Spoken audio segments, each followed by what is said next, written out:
Hi everyone, ನಮಸ್ಕಾರ ಎಲ್ಲರಿಗೂ. ನನ್ನ ಯೂಟ್ಯೂಬ್ ಜರ್ನಿಗೆ ನಿಮ್ಮೆಲ್ಲರಿಗೂ ಸ್ವಾಗತ.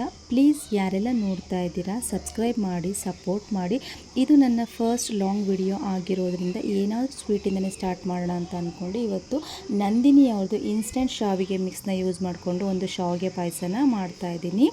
ಇದನ್ನು ಮಾಡೋದಕ್ಕೆ ಒಂದು ಕಡಾಯಿಗೆ ಅರ್ಧ ಲೀಟ್ರ್ ನೀರು ಹಾಕಬೇಕು. ನೀರು ಚೆನ್ನಾಗಿ ಬಿಸಿ ಆಗಬೇಕು, ಅಂದರೆ ಇನ್ನೇನು ಕುದಿಯೋ ಹಂತಕ್ಕೆ ಬರಬೇಕು. ಆ ಟೈಮಲ್ಲಿ ಈ ಶಾವಿಗೆ ಪಾಯಸನ ಅಂದರೆ ರೆಡಿ ಮಿಕ್ಸ್ ಪೌಡರ್ನ ನೀವು ಆ್ಯಡ್ ಮಾಡ್ಕೋಬೇಕು. ಇದನ್ನು ಆ್ಯಡ್ ಮಾಡ್ತಾ ನೀವು ಒಂದು ಕಡೆ ಅದನ್ನು ಸ್ಟಿರ್ ಮಾಡ್ತಾ ಇರಬೇಕು, ಅಂದರೆ ಕಲಿಸ್ತಾ ಇರಬೇಕು. ಯಾಕಂತಂದರೆ ಗಂಟಾಗುವಂಥ ಚಾನ್ಸಸ್ ಇರುತ್ತೆ. ಚೆನ್ನಾಗಿ ಇದನ್ನು ಗಂಟೆಲ್ಲ ಬಿಡೋ ತನಕ ಇದನ್ನು ಚೆನ್ನಾಗಿ ಕೈ ಆಡಬೇಕು. ಅದಾದಮೇಲೆ ಇದನ್ನು ಲೋ ಫ್ಲೇಮಲ್ಲಿ 7ರಿಂದ 8 ನಿಮಿಷ ಇದನ್ನು ಬಾಯ್ಲ್ ಆಗೋದಕ್ಕೆ ಬಿಡಬೇಕು. ತೀರಾ ಲೋ ಫ್ಲೇಮಲ್ಲೇ ಇಟ್ಕೋಬೇಕು. ಬೇಕಾದರೆ ನೀವು ಮಧ್ಯೆ ಸ್ವಲ್ಪ ಸ್ಟಿರ್ ಮಾಡ್ತಾ ಇರ್ಬೋದು.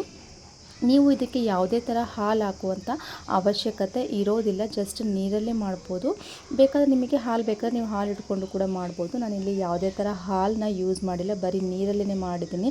ಯಾಕಂತಂದರೆ ಆಲ್ರೆಡಿ ಅದರಲ್ಲಿ ಹಾಲು ಅಂದರೆ ಮಿಲ್ಕ್ ಸಾಲಿಡ್ ಆ್ಯಡ್ ಆಗಿರುತ್ತೆ. ಸೊ ಹಾಗಾಗಿ ನೀವು ಎಕ್ಸ್ಟ್ರಾ ಏನು ಆ್ಯಡ್ ಮಾಡ್ಕೊಳ್ಳೋ ಅವಶ್ಯಕತೆ ಇರುತ್ತೆ. ಡ್ರೈ ಫ್ರೂಟ್ಸ್ ಕೂಡ ಅವರೇ ಆ್ಯಡ್ ಮಾಡಿರ್ತಾರೆ. ನಿಮಗೆ ಡ್ರೈ ಫ್ರೂಟ್ಸ್ ಜಾಸ್ತಿ ಇಷ್ಟ ಆಗುತ್ತೆ ಅನ್ನೋದಾದರೆ ನೀವು ಎಕ್ಸ್ಟ್ರಾ ಡ್ರೈ ಫ್ರೂಟ್ಸ್ನ ತುಪ್ಪದಲ್ಲಿ ಫ್ರೈ ಮಾಡಿಕೊಂಡು ಆ್ಯಡ್ ಮಾಡ್ಕೋಬೇಕು. ಇಷ್ಟೇ ನೋಡಿ, ಶಾವಿಗೆ ಪಾಯಸ ರೆಡಿ ಆಯಿತು. ತೀರಾ ಕಡಿಮೆ ಟೈಮಲ್ಲಿ ರೆಡಿಯಾಗಿ ಹೋಗಿರುತ್ತೆ. ಒಂದು 5 ಮಿನಿಟ್ಸ್ ಆದರೆ ಸಾಕು, ಈ ಒಂದು ಶಾವಿಗೆ ಪಾಯಸ ರೆಡಿಯಾಗಿ ಹೋಗುತ್ತೆ.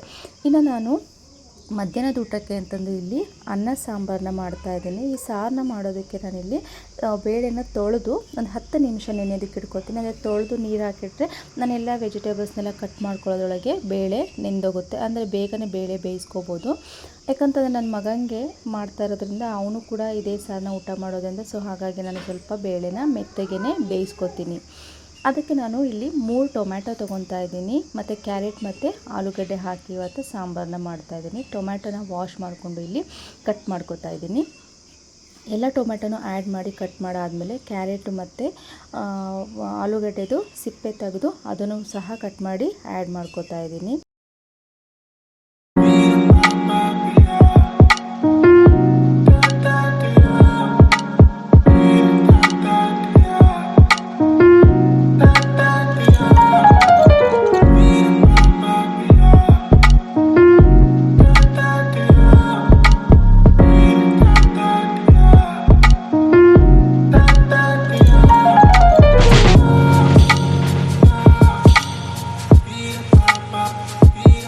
ನೋಡಿ, ನಾನು ಬೇಳೆ ಮತ್ತು ತರಕಾರಿನ 3ರಿಂದ 4 ವಿಷಲು ಕೂಗಿಸ್ಕೊಂಡಿದ್ದೀನಿ. ಈಗ ಅದನ್ನೆಲ್ಲ ಒಂದು ಪಾತ್ರೆ ಹಾಕ್ಕೊಂಡು ಚೆನ್ನಾಗಿ ಅದನ್ನು ಸ್ಮ್ಯಾಶ್ ಮಾಡಿಕೊಂಡು ಸ್ವಲ್ಪ ಎಷ್ಟು ಬೇಕಷ್ಟು ನೀರನ್ನ ಆ್ಯಡ್ ಮಾಡಿಕೊಂಡು ಅದನ್ನು ಕುದಿಯೋದಕ್ಕೆ ಇಡ್ತಾಯಿದ್ದೀನಿ. ಅದಕ್ಕೆ ರುಚಿಗೆ ತಕ್ಕಷ್ಟು ಉಪ್ಪು, 1 ಸ್ಪೂನು ಖಾರದ ಪುಡಿ ಮತ್ತು 1 ಚಿಟಿಕೆ ಅರಿಶಿನ ಪುಡಿ ಹಾಕಿ ಚೆನ್ನಾಗಿ ಅದನ್ನು ಕುದಿಲಿಕ್ಕೆ ಬಿಡ್ತಾಯಿದ್ದೀನಿ. ಅಷ್ಟರೊಳಗಾಗಿ ನಾನು ಈ ಕಡೆ ಅನ್ನಕ್ಕೂ ಕೂಡ ತೊಳೆದು ಎತ್ತಿಟ್ಕೊಂಡಿದ್ದೀನಿ. ಹಾಗೆ ಸಾಂಬಾರಿಗೆ ಒಗ್ಗರಣೆ ಹಾಕೋದಕ್ಕೆ ಒಂದು ಚಿಕ್ಕ ಕಡಾಯಿಗೆ ಎಣ್ಣೆ, ಸಾಸಿವೆ, ಜೀರಿಗೆ, ಕರಿಬೇವು, ಬೆಳ್ಳುಳ್ಳಿನ ಜಜ್ಜಿ ಹಾಕಿ ಅದನ್ನು ಸಾಂಬಾರಿಗೆ ಒಗ್ಗರಣೆ ಕೊಡ್ತಾಯಿದ್ದೀನಿ. ಇಷ್ಟೇ.